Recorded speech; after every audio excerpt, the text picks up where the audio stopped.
He was only 7 years old when the world went silent. Not because he couldn't hear it, but because no one was left to listen. Arush lost both his parents in a bus accident on a rainy night in Delhi. It happened in seconds. One moment, he was asleep in the back seat. The next, he was standing on the side of a broken highway, soaked and shivering, waiting for help that never really came. No relatives stepped up. No comfort came. Just paperwork, a stretcher, and then a long ride to a state-run orphanage where nobody knew his name, and nobody cared to learn it. The place was crowded, cold, and gray. Metal beds lined the walls, some without mattresses. At night, the creak of rusted springs echoed louder than any words of love. But Arush didn't cry much. He didn't speak much either. While other kids fought, screamed, or tried to belong, Arush sat in the far corner of the room sketching machines, strange, beautiful contraptions, on the backs of torn notebooks. He'd scavenge pencil stubs from the trash. Every line he drew felt like a whisper of control in a world that had taken everything. One day, the warden asked him, "What are you drawing?" Arush looked up, gave a faint smile, and replied, "Something that'll help me disappear, and then come back stronger." The warden chuckled and walked away. No one understood, but they would. By age 12, Arush had become the unofficial handyman of the orphanage. He fixed broken switches, rewired the old fan in the kitchen, and even built a makeshift solar lamp using glass jars and discarded batteries. People began noticing. A retired physics teacher, who volunteered at the home once a week, saw him tinkering in the yard one evening. Instead of brushing it off like others did, she asked him questions. Real questions. About circuits. About force. About design. Arush answered them all. She started bringing him old science magazines and used textbooks. Arush read them cover to cover, sometimes twice. He stayed up at night learning how engines worked, how to convert heat into power, how to solve problems most kids his age never even thought about. At 14, he built a pedal-powered washing machine from bicycle parts. At 15, he built a stove that ran on cow dung and organic waste. And when he turned 16, he used his savings, earned from small repair jobs around town, to enroll in a government polytechnic. No one escorted him to the admissions office. No one clicked pictures on his first day. But he walked in like a man on a mission. While others focused on passing exams, Arush focused on solving problems. He observed street vendors, rural farmers, city workers, and asked himself, what do they need? What don't they have? How can I build that? He created a low-cost solar charging station that could power lights and phones in off-grid areas. He took it to a tech exhibition in Delhi. No one paid attention until a curious foreigner asked, "Does this actually work?" Arush turned it on. The lights blinked to life. That foreigner was an angel investor from Germany. He didn't care that Arush had no fancy degree, no business plan, and no fluent English. What he saw was vision. With his support, Arush launched SparkWatt, an affordable, off-grid energy startup that built simple, modular solar kits for rural homes. Arush was 20 years old. He worked out of a shared workshop space and traveled from village to village, explaining how the kits worked, offering free demos, and installing systems himself. People were shocked when they found out he was the founder. "You're too young," they said. "You're too quiet," they said. But Arush didn't care. He powered 100 homes in the first 6 months, then 1,000. Every rupee earned was reinvested. He refused luxury, PR, and photo ops. He slept in small lodges, ate from roadside stalls, and spent every night planning how to reach the next village. By 23, SparkWatt had gone international, providing clean energy to parts of Bangladesh, Kenya, and the Philippines. But Arush still didn't speak much. No interviews, no award speeches, no personal Instagram. When Forbes India emailed him for a cover story, his only reply was, "I'm not the story. The mission is." Still, the world couldn't ignore him. By 28, his company's valuation had crossed $1.4 billion. He had started 2 more companies, one focused on water recycling, the other on rural education. Together, they impacted millions. And yet, he lived in a modest flat outside Pune. No bodyguards, no sports cars, Just a small rooftop garden, a bicycle, and a pile of worn-out sketchbooks. Every Sunday, he sat in that garden and drew machines, just like he used to. A journalist once found him and asked, "Why have you stayed invisible all this time?" Arush smiled. That same faint smile. Because silence gave me everything. And now I give it back. Today, Arush funds 27 orphanages across India. He's built 13 rural tech schools, sponsors 500-plus scholarships, and personally reads the handwritten letters sent by the children he supports. Each child receives a welcome kit with a note inside. You are not forgotten. You are not alone. And your story is just beginning. Arush never chased applause. He chased purpose. And he proved something rare, that even in the absence of noise, greatness can rise. That sometimes the most powerful voice is the one that never needed to shout. Because Arush didn't just build an empire. He rebuilt himself. Quietly, relentlessly, completely. And the world, it finally listened. By 14, Arush had become the boy everyone in the orphanage called when something broke. A flickering tube light? He'd climb up barefoot and fix it. A busted radio? He'd pry it open and tinker with copper wires until the music came back. Ceiling fans, alarm clocks, kitchen mixers. He could fix them all. Not because anyone taught him. He just watched and practiced. Quietly, patiently. There was something about machines that made sense to him. Far more than people ever had. Most kids in the orphanage fought over food or fought for attention. Arush didn't. He kept to himself, saving pencil stubs and broken pens to sketch designs in old notebooks. He'd take apart broken toys from the donation bin just to figure out how gears worked. Curiosity wasn't just a habit for him. It was survival. One day, a retired schoolteacher named Mrs. Nair visited the orphanage to donate books. She noticed the wiry teenager soldering wires to a fan without any tools. Instead of telling him to be careful, she asked, "Who taught you that?"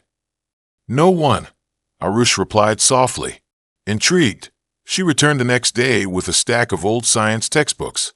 Pages were torn, covers faded, but to Arush, they were treasure. He devoured them like a starving man eats food. He didn't just read them. He studied them, line by line, diagram by diagram. When others were sleeping, he was decoding circuits. When others were playing, he was building blueprints in his head. A month later, a storm knocked out the power in the orphanage. With no backup system, the building went dark for days. Water pumps stopped working. Kitchen fridges began to rot. While the staff waited helplessly for the government electrician, Arush got to work. He salvaged scrap wires, broken switches, and old batteries. In one day, he reconnected the entire electrical system. Fan, lights, even the water pump. The director was stunned. "How did you learn this?" "I read," Arush said. "And I tried." That act of brilliance changed everything. With Mrs. Nair's help, the orphanage applied for a scholarship on Arush's behalf. And by the time he turned 16, he had secured admission to a government polytechnic college, free of cost. It was the first time in years he felt like he was walking toward something, rather than just running from the past. At college, Arush didn't just study engineering. He lived it. While others chased grades, he collected trash, broken parts, discarded circuit boards, bottles, cans, plastic wheels from toy cars. His dorm room looked less like a bedroom and more like a scrapyard lab. He turned an old cycle into a mobile charger using a dynamo. He crafted a solar-powered fan with PVC pipes and second-hand cells. He invented a pressure cooking stove that ran on compost and dried leaves, perfect for street vendors who couldn't afford LPG. Each project solved a real problem. Each invention was designed for the people he grew up around, the forgotten, the voiceless, the invisible. One day, a tea vendor outside the college gate asked him about the little stove he was testing. Arush explained it, demonstrated it. The vendor said, "How much?" "Indian rupee 800, Arush said, almost uncertainly. The man nodded. Done. It was his first sale, his first income. He went to the washroom that day, looked into the cracked mirror, and whispered to himself, "I may be alone, but I'm not powerless." That 800 Indian rupees wasn't just money. It was validation. For a boy who had never heard someone say, "I believe in you." A stranger buying his invention felt like a revolution. He reinvested the money, bought better tools, saved for a soldering kit. Every rupee mattered. He still skipped lunch, sometimes to afford components. Still walked instead of taking the bus. But he never stopped building. Professors began noticing him. They gave him leftover lab material. Some invited him to local tech events. Arush would arrive with prototypes stuffed in his backpack, running on hope and hot glue. People would ask, "What company are you with?" He'd say, "None yet. Just building for now." No business plan, no website, no logo, just raw, relentless innovation. He was still the quietest guy in the room, but he was also the most prepared. And slowly, doors began to open. One professor encouraged him to enter a regional startup challenge. Arush hesitated. He wasn't good with words, didn't know how to pitch, but he tried anyway. He didn't win, but he made it to the finals. A few people clapped. A few people took notes. One of them was an NGO worker who asked, "Would you like to work on rural energy solutions with us?" That conversation led to a part-time research role, which led to more contacts, which led to new ideas, which led to something Arush never expected, a dream that was no longer just in his notebook. By the time he turned 18, he had built 5 functional products, earned 20,000 Indian rupees in savings, and had one belief burned into his soul. You don't need money, connections, or applause to start. You just need obsession, direction, and the will to fix what others have thrown away. And that, quietly, stubbornly, patiently, is what Arush did. At 20, Arush didn't throw a graduation party. He didn't take a selfie in a convocation cap. While his classmates updated their LinkedIn bios and chased MNC jobs, Arush was on the road, helmet strapped, wires in his backpack, prototypes stuffed into an old jute bag. He had one goal: light up the forgotten corners of India. That year, he launched his first venture, Spark What? It wasn't a company with a glass office or an MBA strategy deck. It was an idea on a borrowed laptop. It was a startup fueled by passion, not capital.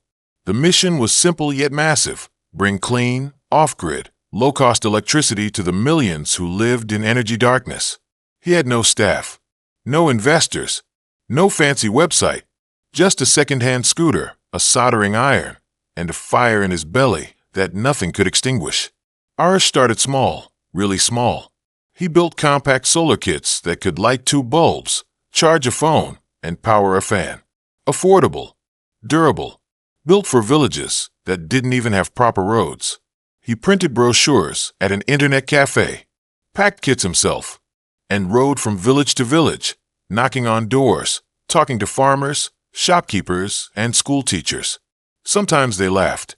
"Where's your boss?" they asked. "You look like the delivery boy, not the founder." One man chuckled.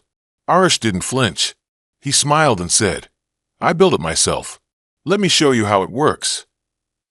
Then he'd pull out the kit, place it on a dusty charpai, and explain every component: the panel, the battery, the LED connectors. His words were soft, but his confidence was unshakable. He didn't talk like a salesman. He spoke like a problem solver. And slowly, people began to listen. His first 10 sales came with difficulty. The next 100 came from word of mouth. "Call that quiet boy who brings the sun in a box," they'd say. Spark What wasn't just lighting homes. It was lighting hope. Children could study after sunset. Farmers could charge phones. Small shops could stay open longer. In one village, a woman used his kit to power a sewing machine and start a tailoring business. That made Arush emotional. "This is why I'm doing this," he wrote in his journal that night. Not for money, but to make silence powerful. By age 23, Sparkwood had over 1,000 customers, all from small towns, dusty villages, and roadside hamlets. No billboard, no PR team, no social media frenzy. Arush reinvested every rupee. He lived in a rented room, ate simple food, wore the same old jeans. No luxuries, no distractions. While others posted startup milestones online, Arush stayed silent, just like always. But silence doesn't mean invisibility. One day, rural tech blogger visited a village in Uttar Pradesh to write about renewable energy innovation. She stumbled upon one of Arush's kits, interviewed a local teacher using it, and mentioned SparkWhat in her post. She didn't expect much, but the post went viral in niche tech circles in Europe. 2 weeks later, Arush received an email from a German angel investor. It was short, polite, curious. "I've heard of your work. Let's talk. I believe it can scale." Arush thought it was a scam, but it wasn't. After a video call and a series of questions, the investor made a bold offer, $200,000, to help SparkWhat grow. Arush didn't scream. He didn't post the news online. He went straight to work. He used the funds to hire 3 engineers, 2 from his college, 1 from a local ITI. He leased a small warehouse, bought automated tools to manufacture solar kits more efficiently, improved battery life, streamlined distribution, created user manuals in 5 regional languages. In just 18 months, SparkWhat expanded across 6 states. He began offering upgraded versions of the kits, some that could power refrigerators, some that came with smart meters. By the time he turned 26, SparkWhat had powered over 50,000 homes. 50,000 homes where kids no longer studied under kerosene lamps, where shopkeepers didn't shut down at dusk, where women felt safer walking in well-lit streets. 50,000 lives touched, not by a billionaire, not by a celebrity, but by a soft-spoken orphan who believed in the power of quiet action. Media began reaching out. Tech conferences sent invites. Startup podcasts requested interviews. But Arush turned most of them down. He wasn't trying to be famous. He was trying to finish what he started. He'd look at his old notebook sometimes, the one where he sketched his first solar design at age 15. Torn pages, coffee stains, scribbles of hope. It reminded him of where he came from, of the silence he grew up in, and how he had used that silence, not to disappear, but to build something extraordinary. He didn't talk much, but his work, it spoke louder than words ever could. Most billionaires chase the spotlight. Arush avoided it like a virus. No TV appearances, no luxury magazine covers, no Instagram, no LinkedIn.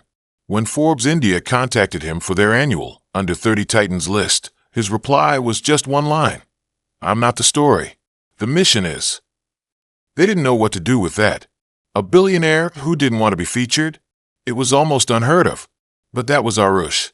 While others built brands around their name, he built solutions around people's problems. And by 28, those solutions had traveled far beyond India. SparkWhat, his humble solar startup, was now lighting homes in Bangladesh, powering clinics in Kenya, and electrifying schools in the Philippines. But Arush wasn't done. He launched 3 more companies, all bootstrapped. No VC hype, no media buzz, just silent, unstoppable action. The first was Aqualoop, a water recycling startup designed to help urban India reuse gray water for gardens, toilets, and cleaning. The idea struck him when he visited a slum during a heat wave and saw women walking miles for buckets of water while luxury apartments nearby dumped gallons down the drain. He knew there had to be a better way, so he built one. Aqualoop's modular system could be installed in a 2 BHK apartment or a school. It cleaned and recycled water using a compact biofiltration method. Affordable, sustainable, smart. His second venture was ThermoHope, a low-cost heating solution for Himalayan schools. Arush had once read a heartbreaking story of children in Ladakh shivering through winter classes because their schools had no heating. Some suffered frostbite. A few had even dropped out. That night, he couldn't sleep. He got to work designing a system powered by compostable waste and solar coils, safe, low-cost, and efficient. The prototype was tested in a remote Himachal village, and the results were astounding. Class attendance shot up. Teachers stayed longer. Students smiled more. His third startup was Byte Farm, a digital learning center initiative to bring free tech education to tribal and rural youth. Inspired by his own journey, Arush wanted every child with curiosity, but no resources, to have access to the world of ideas. He set up centers in forgotten corners, Odysseus Hill tribes, the deserts of Rajasthan, the dense villages of Assam. No fees, just fast Wi-Fi, refurbished computers, and passionate mentors. By the time he turned 30, Arush's combined companies were valued at over $1.4 billion. But still, no one had seen him at a startup conference. No keynote speeches, no TED Talks, no gala dinners with influencers. His employees called him the shadow boss. He rarely visited offices during peak hours. Instead, he arrived at dawn or after dusk, left handwritten notes on desks, fixed loose wires, refilled the tea jars in the pantry. In one office, he even built a nap room for janitors himself. Why? Because Arush believed something deeply rare. When you've lived with nothing, you don't build to be seen. You build to serve. One of his earliest engineers once shared, "The first time I met Arush, I thought he was the electrician. Only when he walked to the whiteboard and sketched out a 10-year energy plan did I realize he was the founder." And yet, no photos of Arush existed online, just blurry images taken at installation sites, wearing an old hoodie, a cap, and dusty shoes. People began calling him the silent billionaire. Some thought it was just branding, a clever PR strategy. But those who knew him knew better. Arush didn't avoid attention because he was shy. He avoided it because he didn't need it. His work fulfilled him. His impact grounded him. His past reminded him every single day of what truly mattered. And that past, those years in the orphanage, those broken machines, those days without light or food or family, had shaped his values like steel in a forge. He once told a small group of employees in a private chat, "The world celebrates noise, but real change happens in the quiet, in garages, in notebooks, in early mornings, in failures no one claps for." Even his offices reflected this philosophy, minimalist, open, filled with plants, powered by solar and cooled by recycled air systems. His companies weren't unicorns in the typical sense. They didn't flaunt valuations. They flaunted impact. By 30, Sparkwood had powered over 300,000 rural homes across 3 continents. Aqualoop had saved over 2 billion liters of water across 20 cities. Thermohope kept 120,000 children warm in remote schools. And Byte Farm had trained over 10,000 youth in digital skills, helping thousands of them get jobs or launch freelancing careers. Yet, if you searched for Arush online, you'd find almost nothing. No Twitter rants, no fundraising announcements, no startup hustle selfies, just results. When a young entrepreneur once emailed him, asking, "What's your secret to success?" Arush replied with 3 words: start, stay, serve. That was it. No motivational jargon, no masterclass link. Because Arush didn't just talk about impact. He was impact. He didn't build to be followed. He built to be useful. And in a world chasing attention, Arush proved something powerful. Real legends don't need applause. They just need purpose. Today, Arush funds 27 orphanages across India, from the flood-prone villages of Bihar to the remote mountains of Himachal. Each home is more than just a shelter. It's a safe space filled with clean beds, stocked libraries, solar lights, and most importantly, hope. But Arush didn't stop at just giving children a roof. He built 13 rural tech schools, designed specifically for kids who had never seen a computer. These centers teach basic digital literacy, robotics, coding, and life skills. Some are housed inside recycled shipping containers, others in refurbished government schools. He personally sponsors over 500 scholarships every year, not just for top scorers, but for the ones who show grit, curiosity, or a spark, the ones who remind him of himself. What sets Arush apart is not just how much he gives, but how deeply personal it is. He reads every student's progress report. He responds to handwritten letters from orphans. He even sends birthday cards, sometimes drawn by hand, with little doodles in the corners. Each child who enters one of his programs receives a small welcome kit. Inside, a notebook, pencils, a solar-charged torch, and a letter signed by Arush himself. The note reads, "You are not alone. You are not forgotten. You are powerful." Arush, and it's not a copy-paste slogan. It's a promise, a quiet commitment from someone who once had no one and nothing. Despite his success, Arush lives simply. Still, he stays in a modest 1 BHK flat on the outskirts of Pune. No designer furniture, No private security. His kitchen is basic. His clothes are mostly plain cotton, some of which he still stitches or repairs himself. He doesn't own a luxury car. In fact, he rides a used electric scooter that he personally modified to increase battery life. His only indulgence? A small rooftop garden. Tomatoes, lemongrass, basil, a few orchids, and a rusted metal chair where he sits every Sunday morning with a sketchbook. That's where he sketches his latest machine ideas. Or sometimes just sits in silence, just like he did as a boy in that orphanage corner where his dreams first began. In 2024, a journalist from a leading magazine managed to land a rare email interview with Arush. It was a big deal. Until then, no one had heard from him publicly in years. They asked him, "You've changed so many lives, built billion-dollar companies, inspired a generation. Why did you never step into the spotlight?" Arush's reply was simple: "Because silence gave me everything, and now it gives back to others." No hashtags, no slogans, just truth. His words carried more power than 1,000 speeches. Because Arush didn't just succeed in business, he redefined what success looked like. He didn't need attention to feel fulfilled.